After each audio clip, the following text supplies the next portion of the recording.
జై రాధాకృష్ణ. ఈరోజు జూన్ నెల 2026 మేషరాశి ఫలితాలు మరియు పరిహారాలు చూద్దాం. వ్యక్తిత్వం నాయకత్వ లక్షణాలతో కూడిన ధైర్యవంతమైన, సాహసోపేతమైన మరియు కార్యాచరణ ఆధారిత వ్యక్తిత్వం. శక్తివంతమైన మూడో ఇంటి ప్రభావ కారణంగా బలమైన సంభాషణ మరియు నెట్వర్కింగ్ నైపుణ్యాలుంటాయి. కేవలం అదృష్టం మీద కాకుండా కృషి ద్వారా విజయం సాధించే స్వయం కృషి ఉన్న వ్యక్తి. కుటుంబ జీవితం. కుటుంబ సభ్యుల పట్ల రక్షణాత్మకంగా మరియు బాధ్యతగా ఉంటారు. రెండో ఇంట్లో కుజుడు ఉండడం వలన కుటుంబంలో వాదనలు లేదా కఠినమైన మాటలు ఏర్పడవచ్చు. కృషి మరియు క్రమశిక్షణ తర్వాత కుటుంబ ఆర్థిక పరిస్థితి క్రమంగా మెరుగుపడుతుంది. నాలుగో ఇంట్లో గురుడు ఉండడం వల్ల తల్లి ఆశీస్సులు మరియు కుటుంబ మద్దతు లభిస్తుంది. జీవిత చరమాంకంలో ఆస్తి, వాహనం మరియు సౌకర్యవంతమైన ఇల్లు పొందేందుకు మంచి అవకాశాలున్నాయి. తల్లి ఆధ్యాత్మికంగా వివేకంతో లేదా అత్యంత గౌరవనీయురాలిగా ఉండవచ్చు. పిల్లలు మరియు విద్య. పిల్లల విషయంలో ఆలస్యం లేదా ఆందోళన ఉండవచ్చు. పిల్లలు తెలివైన వారు కావచ్చు, కానీ సాంప్రదాయేతరంగా లేదా ఆధ్యాత్మికంగా మొగ్గు చూపేవారుగా ఉండవచ్చు.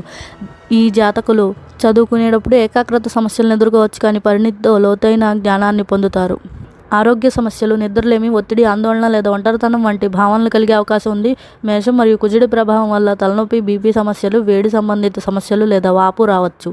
జీవనశైలి క్రమరహితంగా ఉంటే కంటి ఒత్తిడి, జీర్ణ సమస్యలు లేదా నాడీ బలహీనత సంభవించవచ్చు. వివాహం ఆలస్యంగా లేదా పరిణితితో జరగవచ్చు. భావ ప్రసారంలో ఏర్పడే అపార్థాలు వైవాహిక జీవితాన్ని ప్రభావితం చేయగలవు. జీవిత భాగస్వామి తెలివైన వారు, ఆచరణాత్మకమైన వారు మరియు వృత్తిపై దృష్టి సారించేవారు కావచ్చు. విద్యార్థులు సిద్ధాంతపరమైన అధ్యయనాల కంటే ఆచరణాత్మక మరియు సాంకేతిక అభ్యాసానికి బాగుంటుంది. పునరావృత ప్రయత్నం మరియు క్రమశిక్షణ తర్వాత విజయం లభిస్తుంది. మంచి రంగాలు IT, communication, management, marketing, media మరియు బిజినెస్ స్టడీస్. ఉద్యోగస్తులు కమ్యూనికేషన్, సేల్స్, మేనేజ్మెంట్, కన్సల్టింగ్ లేదా ఐటీ రంగాల్లో బలమైన సామర్థ్యం ఉంటుంది. విదేశీ కంపెనీలు లేదా బహుళజాతి సంస్థల పని వాతావరణాలు అనుకూలంగా ఉంటాయి. కెరీర్ వృద్ధి ప్రారంభంలో నెమ్మదిగా ఉండవచ్చు, కానీ తర్వాత స్థిరంగా ఉంటుంది. వ్యాపారస్తులు బలమైన నెట్వర్కింగ్ మరియు మార్కెట్ సంబంధాలు వ్యాపార వృద్ధికి సహాయపడతాయి. ట్రేడింగ్, ఆన్లైన్ వ్యాపారం, మార్కెటింగ్, మీడియా లేదా కన్సల్టెన్సీకి మంచిది. తొందరపాటుతో తీసుకునే ఆర్థిక నిర్ణయాలు మరియు ప్రమాదకరమైన భాగస్వామ్యాలను నివారించండి.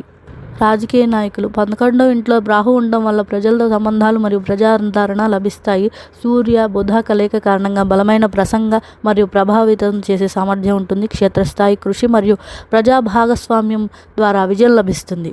పరిహారాలు. కుజ శని గ్రహాల సమతుల్యత కోసం మంగళవారాలు మరియు శనివారాల్లో హనుమంతుడిని పూజించండి. గురు శని మంత్రాలను క్రమం తప్పకుండా జపించండి మరియు పెద్దలను లేదా ఉపాధ్యాయులను గౌరవించండి.